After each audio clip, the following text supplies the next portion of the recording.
अस्सलाम वालेकुम। उम्मीद करता हूँ आप सब भाई खैरियत से होंगे।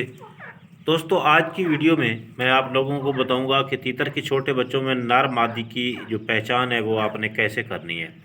बिल्कुल आसान सी है। तीतर का जो बच्चे हैं उनमें नर मादा जो कन्फर्म है, या तो वो 3-4 दिन के अंदर होता है, या फिर जब वो डबल बोली करते हैं ना, उस वक्त वो कन्फर्म तस्वर किए जाते हैं।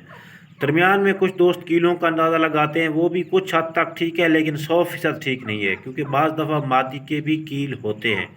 बाकी इसकी सर की कुछ देखा जाता है, इसकी कोई बनावट देखी जाती है, लेकिन जिस बात पे मैं ट्रस्ट करता हूँ वो दो चीज़ें हैं। एक तो वो जो बचपन में लड़ते हैं, और दूसरा वो जो फिर डबल बोली करते हैं, उस वक्त नर तस्वर किए जाते हैं। तो अगर आपके भी छोटे बच्चे निकले हुए हैं, तो जो बच्चे लड़ रहे हैं आपस में, उन पर आप निशान लगा लें। फिर वो अगले दिन आप देखें कि वो दोबारा लड़ेंगे। हो सकता है पहले दिन कुछ कम लड़ें, तो अगले दिन आपने देखना है कि इनमें से किस किस बच्चे को मैंने निशान लगाया हुआ था। तो जो नया बच्चा आपको नज़र आए लड़ता हुआ, उसको भी आपने निशान लगा लेना है। उम्मीद करता हूँ आपको वीडियो पसंद आई होगी। मिलेंगे अगली वीडियो में, उस वक्त तक के लिए अल्लाह।